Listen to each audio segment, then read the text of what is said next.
Howdy guys! My name is Michaela Scott. This is my project 1 for my visual rhetoric class. And today we're going to be going over some of PETA's ads and their ad campaigns.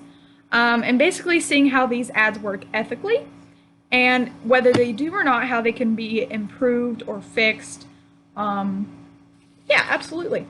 So our first ad that we're going to be going over is an ad where they collaborated with actor, I think his name is Jonah Weinhofen. I probably butchered that. And basically it shows him holding a baby lamb, a fake baby lamb, that's all bloodied and bruised, that says, "Here's the rest of your wool coat."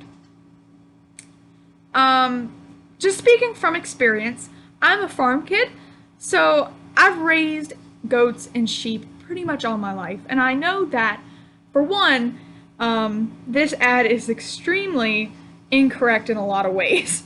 You don't shear baby lambs. That's just the facts of the matter. And once they do get older, maybe a year or two, when they grow wool, it starts getting really hot and heavy. And if you don't shear it, over time it gets so hot and heavy that they either die from heat stroke or they get their wool caught in something and they starve. It's a terrible, terrible thing. So them kind of saying that, oh, you shouldn't use wool because it's not vegan, because it hurts the sheep, is very wrong. The fact that they show a lamb is incorrect anyway. Now, they could have made this ad a great way to advertise not eating lamb.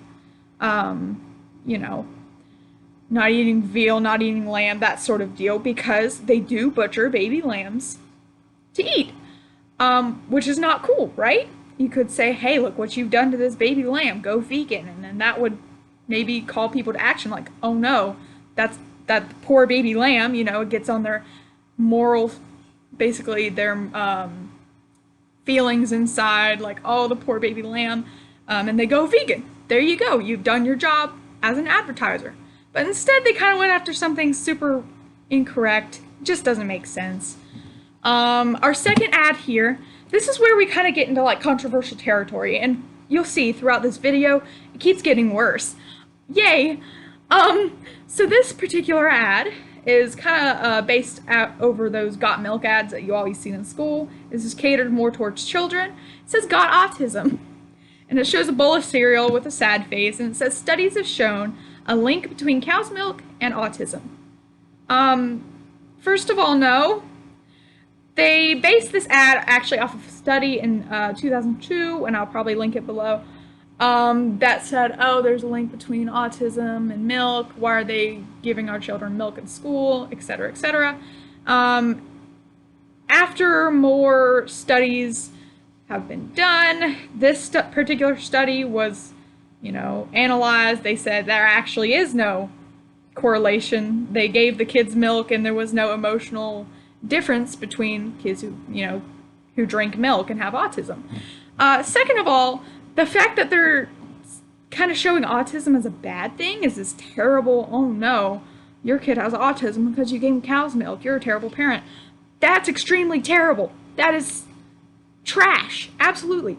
There just is no way to fix this ad because it's just oof, bad. Okay. Our third ad here is Save the Whales. Lose the blubber. Go vegetarian. And it shows a bigger woman in a bathing suit. Not only did they go after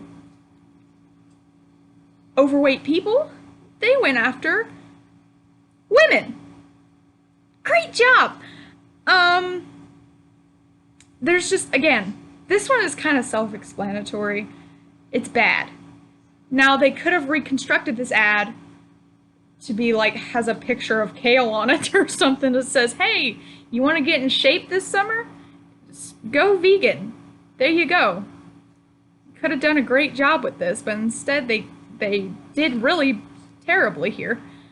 Yeah, it was just really insensitive, really terrible.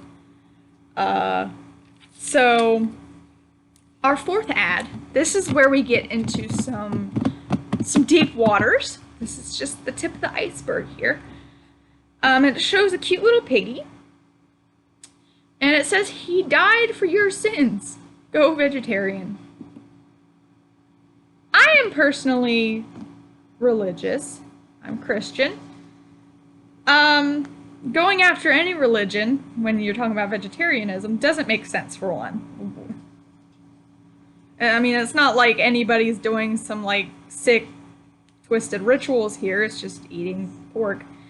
And it's very, very, very offensive to those in Christian religions, in Judaism, comparing Jesus to a pig. That is not cool in any form. In fact, the church actually wrote. Sorry, my camera stopped. In fact, the church actually wrote about it and said, "Oh, this is blasphemous." And they also added a picture of a sculpture they did, where they did like a sculpture of Jesus hanging on the cross and had a pig on his head.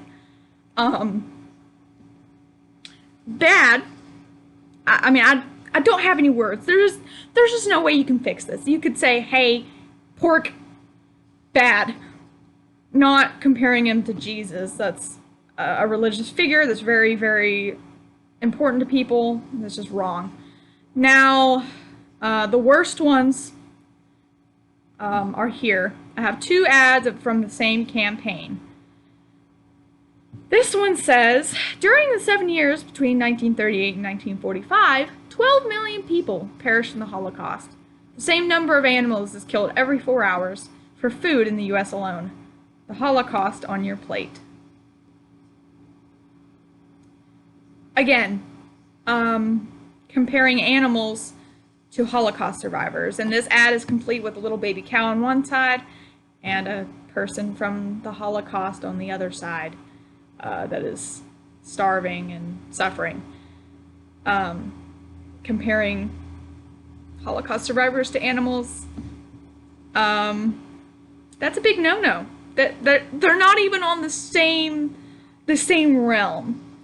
Not only is that extremely offensive to those who were tortured in the Holocaust, it's extremely offensive to survivors, being compared to baby cows, being compared to pigs, to farm animals. Whoa.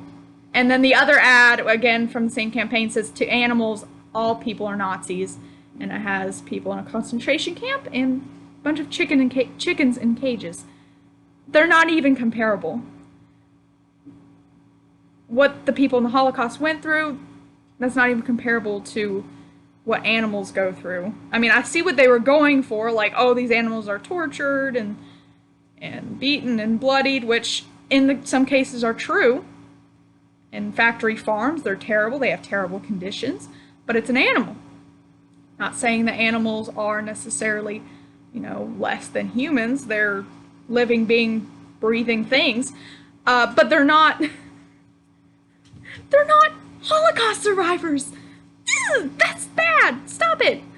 I just don't know with especially these last three, what they were thinking. There is no morality between any of these ads, and they're just wrong. There's no way you can fix these ones at all, except for deleting them and maybe thinking about your life for a second. Go touch some grass, for goodness sakes.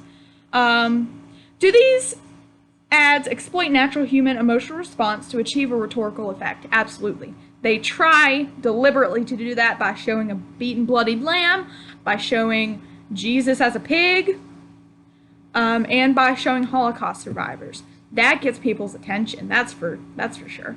And they try to make you feel bad for these animals by comparing them to these genocidal human tragedies and by comparing them to racism. That's not even close. No. What are you doing?